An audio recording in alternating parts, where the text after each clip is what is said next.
দিনের কথা বললে পরে তো মানে সে বিরাট একটা হিস্ট্রি, বুঝেছো, সে বললে কোনো লাভ নেই। দুর্ঘটনার পরে তখন আমি চিন্তা করলাম যে কি করে আমার সংসার চলবে, কি করে কি হবে। ছেলে মেয়ে তখন ছোট ছোট, তখন কি করব। তা মেয়েটাকে আমি বাইরের কাজে পাঠিয়ে দিলাম, ছেলেটাকেও পাঠিয়ে দিলাম।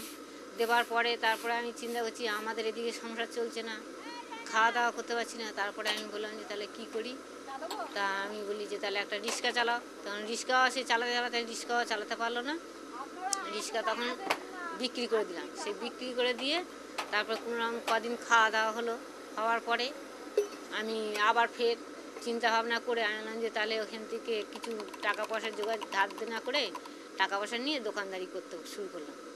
দোকানদারি করতে শুরু করতে করতে তারপর কি বলবো, তখন অনেক মানে ঝড়ঝাপটা গেছে। আমি কিন্তু তবু আমি সামলে গেছি। আমি একা লোকের বাড়ি কাজ করতাম,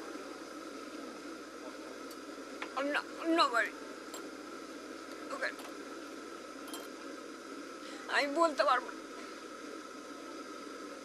লোকের বাড়ি একজনের বাড়ি খুব চাল ঝেড়ে দিতাম, খুদ নিয়ে আসতাম, আলু নিয়ে আসতাম, সেই ফুটিয়ে খাওয়াতাম ছেলে মেয়েদের। তখন ছোট ছোট, খুব ছোট। সেই সব আগের দিনের কথা মনে পড়লে আমার এখন বুক ফেটে যায়।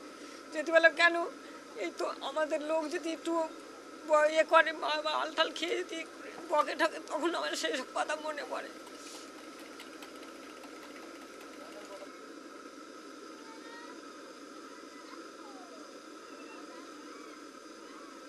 কলকাতা তখন ঘর ভাড়া ছিলাম, ঘরের ভাড়াও দিতে পারিনি।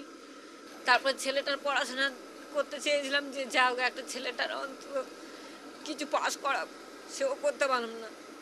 বই কিনতে পারতাম না, 500 টাকা বই কিনে লাস্ট পর্যন্ত ছেলে পড়তে গেল না। পড়াশোনা করতে পারলাম না, কি করব। তখন বাধ্য, ছেলে স্কুলে আর গেল না। এই দোকান চালিয়ে কোনোরকম আমি খাচ্ছি, ওই অবস্থা কোনোরকম চলে যাচ্ছে। এই তো আমার এখানে একটু দেনা আছে, আর এই রুটিওয়ালা একটু দেনা আছে।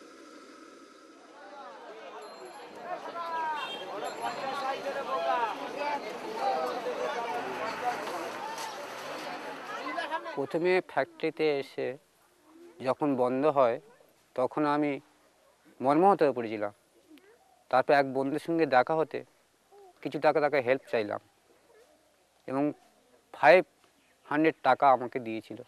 বললাম আমি কি সুসাইড করব, আপনি যদি না দেন তাহলে আমি বাঁচবো কী করে, কী করবো, আমার তো আর মানি নেই।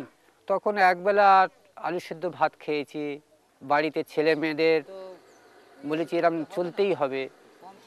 সবাই, মাও আমাকে হেল্প করেছে, স্ত্রীও হেল্প করেছে, রাতের পর রাত জেগেছি, রাত্রেও গেছি, সকালে গেছি, সবাই মিলে আমাকে হেল্প করেছে। সবাই মিলে সান্ত্বনা দিয়েছে যে তুমি করো, এবং না করলে কি করবো, আমরা কি করে খাবো। এই হিসাবে হেল্প করতে, সবাই মিলে সহযোগিতা করতে আমি কিন্তু বিজনেসটা সাকসেসফুল এনেছি। এখন পুরো সাকসেসফুল। বসে থাকি না, সকালে টিউশনি আর বিকালে এই চা, বসে থাকি না আমি, আজকে ফ্রি।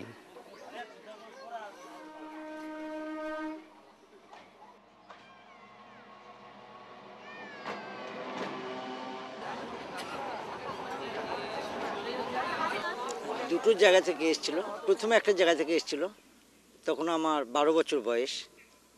15 অগাস্ট দিনটি ছিল আর কি, সম্ভবত 1971 সালের 15 অগাস্ট। সেদিন আমাদের বাড়িতে কোনো চাল টাল ছিল না আর কি, আর খুব অসুবিধার মধ্যে ছিলাম আর কি দিনটা। তখন মনে হয়েছিল যে 15 আগস্টটা আর কি আমাদের ভারতবর্ষের স্বাধীনতা দিবস। অথচ সেদিন আমার সব বন্ধুবান্ধব খুব হাসি মুখে চলাফেরা করছিল, খেলাধুলা করছিল, আর সেদিন আমার বাড়িতে চাল ছিল না। খেতে না পাওয়া, অশিক্ষার মধ্যে ডুবে থাকা, অসচেতনের মধ্যে ডুবে থাকা, এটাকে প্রভাবটি মনে করি। 1983 সালে গ্রামের একজন লোক মারা গিয়েছিল। সেই সময় আমরা কয়েকজন ছেলে অর্থ সংগ্রহের জন্য গ্রামে বেরিয়ে পড়ি। সেখান থেকে কিছু টাকা কালেকশন করার পর সৎ কাজের জন্য ব্যয় করি। কিছু উদ্বৃত্ত হয়েছিল। তখন মনে হয়েছিল মারা যাওয়ার আগে যদি এভাবে চিকিৎসার জন্য চেষ্টা করতাম, হয়তো লোকটা বাঁচত। যে আমরা এখান থেকে উঠে আসতে পারি যদি আমরা নিজেদেরকে একটু অনেস্ট এবং একটু পরিশ্রমী করতে পারি, তাহলে এই জায়গা থেকে আমরা উঠে আসতে পারি।